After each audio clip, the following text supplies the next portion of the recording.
In this video, let us discuss the later part of issue of shares. Accounting entries relating to issue of shares. The first step of issue of share is receiving the application money. So the journal entry for that is bank account dated share application account. The second stage is share allotment share or allotment of shares. So here the first one is application money on the number of shares allotted is transferred to the share capital account.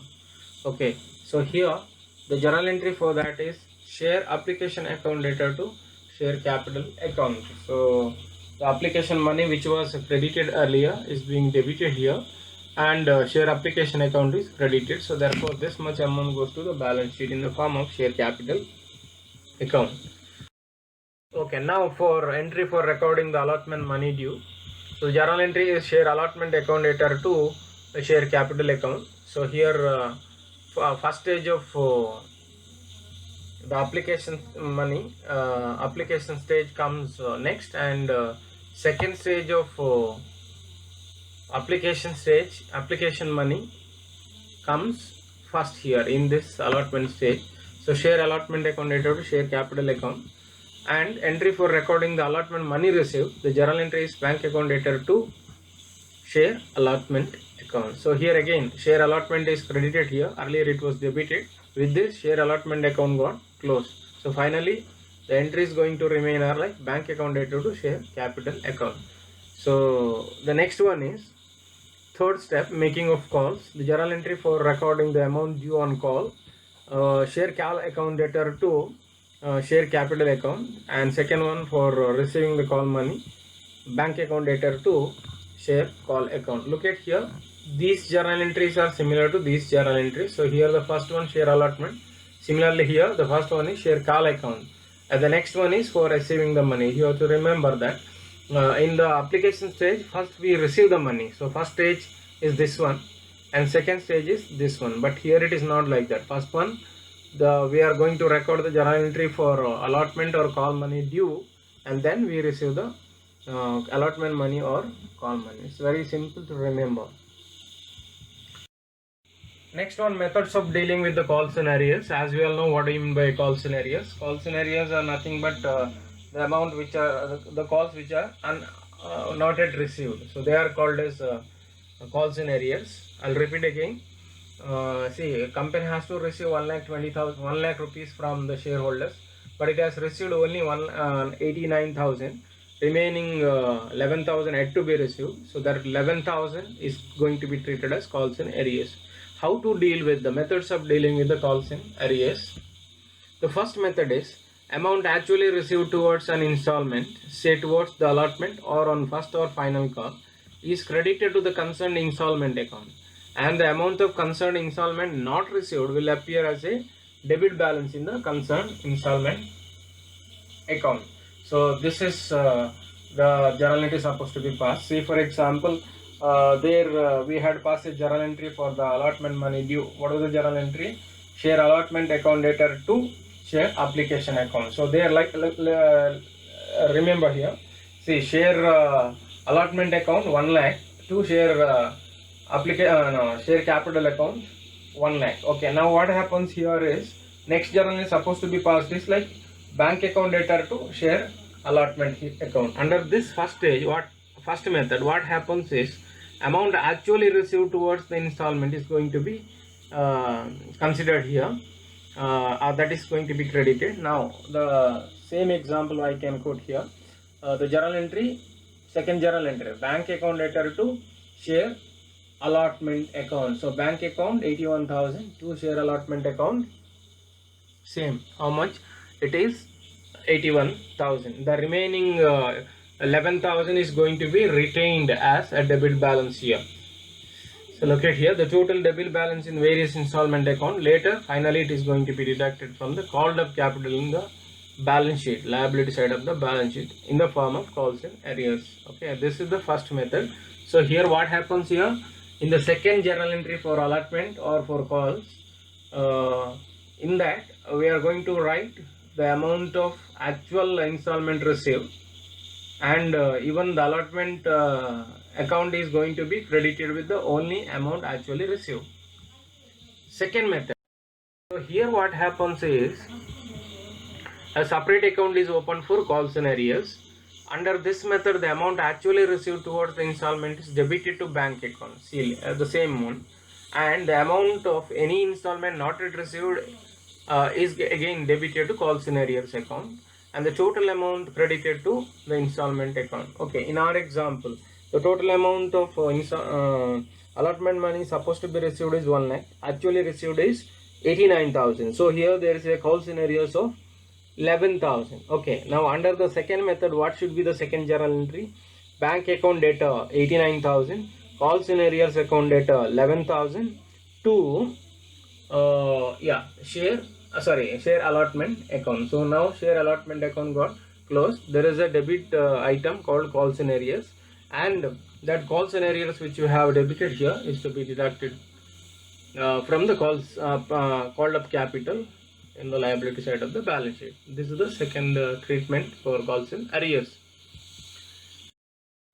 Suppose if the share application and allotment accounts are combined, then the journal entry application and allotment money received, bank account data to share application account, application and allotment account, and application and allotment money transferred to share capital account. So there the share application and allotment account data to share capital account. So it's possible for you to combine both the application and allotment stage together, so that like within 2 journal entries we are able to complete the process here. But up there we had 8 journal entries, but here we have reduced it to 4 journal entries.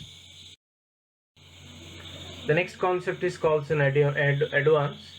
The amount received by a company before calls are made is called as calls in advance. Say during the time of allotment only. So allotment stage, the amount the company has decided to collect is 5 rupees per share, but a particular shareholder or some of the shareholders, they have already paid 10 rupees. Instead of 5 rupees, they have already paid 10 rupees. So that 5 rupees extra had to be which is not a due, is going to be treated as calls in advance. So the journal entry for that is entry for recording calls in advance received, bank account data to calls in advance account, and second journal entry for transferring calls in advance to the concerned share call account. So calls in advance account data to concerned share call account. So this is the journal entry for recording the calls in advance. Under subscription of shares, when number of shares applied for by the public is less than the number of shares offered for subscription, it is called as under subscription. The entries to be passed in this situation will be the same as the journal entries we have discussed in the previous slide. So here I'll repeat, under subscription means company has issued 1 lakh shares, but for which it has received applications, no, it has received only 80,000 applications. So 20,000, there is a shortage of 20,000 applications. So this is called as under subscription of shares.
The next concept is pro rata allotment of shares. Pro rata allotment of shares means proportionate allotment of shares, that is partial allotment of shares to applicants in proportion to the number of shares applied for by them.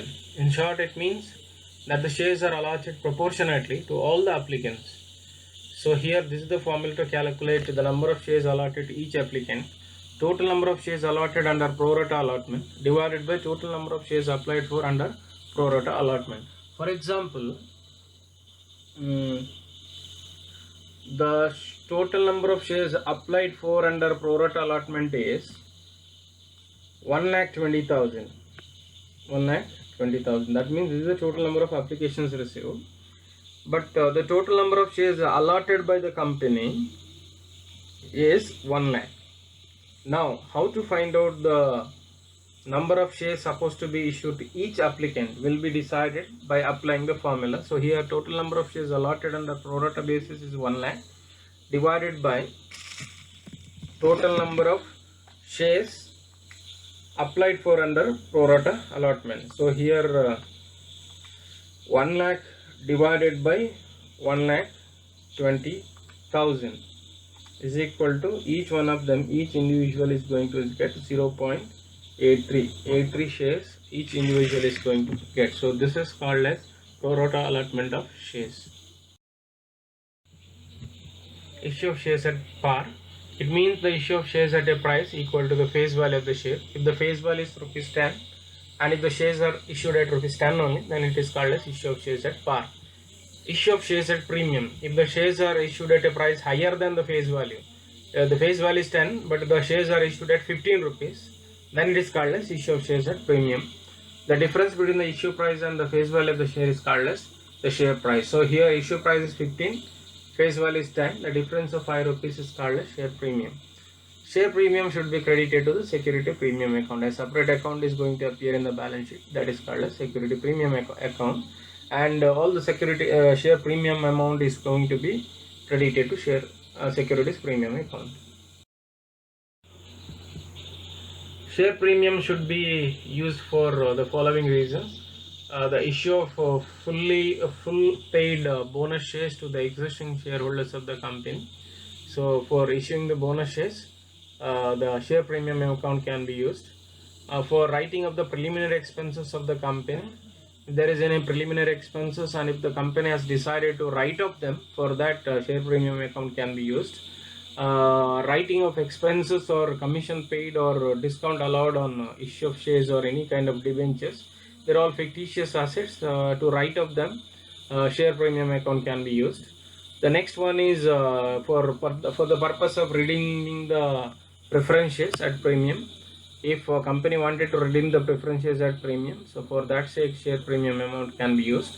Then for using it for any other reason, the company has to get a prior permission from the court. Other than the above reasons, if share premium amount can the company is planning to use the share premium account for any other reason other than the 4 reasons which are discussed now, then the company has to take a prior permission from the court. The premium may be collected by the company either on application or on allotment or any of the calls. In any of these stages, the company can receive the premium amount. If the premium is collected on application, the journal entry is share application account debtor to share capital account and to security premium account. So share capital account is to be credited with the amount of application money. So amount of application money is 2 rupees and the premium included in that is 1 rupee. So total 3 rupees. So in the application stage itself, we are going to receive a premium of rupees 1 per share. So in the share capital account, number of shares account debtor to rupees 2, and in front of securities premium account 1 lakh into rupees 1. So total 3 lakh is going to be debited to share application account. If the premium is collected on allotment account, so yes, share allotment account debtor to share capital account to security premium account. If the premium is collected on a particular call, then share capital account debtor to share call account debtor to share capital account to security premium account. Methods of recording share premium. How do you record the share premium? So the first one is due method. Under this method, share premium is brought into a record when it becomes due. When it is received, it is credited to the share application or allotment or share call account, depends upon under which stage the premium is collected by the company. Next, receipt method. Share premium is not brought into account when it is due. It is taken into account only when it is actually received. So in the first case, it is considered when the amount is due, but here it is considered only after it is being received by the company. Due method is quite popular, so therefore as soon as the premium amount is due, the amount is credited to share application or respective stage account. Issue of shares at discount. It means the shares are issued at a price lesser than the face value. The difference between the face value and the issue price is called as discount. Conditions to be fulfilled while issuing the shares at a discount are like this. The first one, articles for association of the company must provide for such an issue. Then the shares to be issued at a discount must be of a class already issued. So only in that case, if such kind of shares are already there, only for such kind of shares can be issued at discount. At least 1 year should have passed since the date on which the company was allowed to commence the business. So at least after completing 1 year of its commencement of business, it can issue the shares at a discount.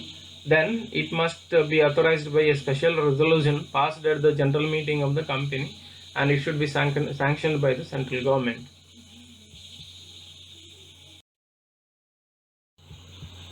The shares must be issued within 2 months of the date of the sanction of the central government, or within such time as extended by the central government. So after the permission is obtained from central government, within 2 months it has to be issued. Otherwise, it can issue provided the central government has extended the date for issuing the shares at discount. Then every prospectus issued by the company after the issue of shares at a discount must contain particulars of discount allowed and the amount of discount not written off at the date of issue of prospectus. Even that should be included, because the amount of discount on issue of shares is going to be treated as a fictitious asset. The amount which are not being written off during the date of issue of prospectus are supposed to be mentioned. Then every balance sheet published after the issue of shares at a discount must show the amount of discount not written off under the heading miscellaneous expenditure. Then when the shares are issued at a discount, the journal entry is supposed to be passed is share allotment account data, discount on issue of shares account data to share capital account.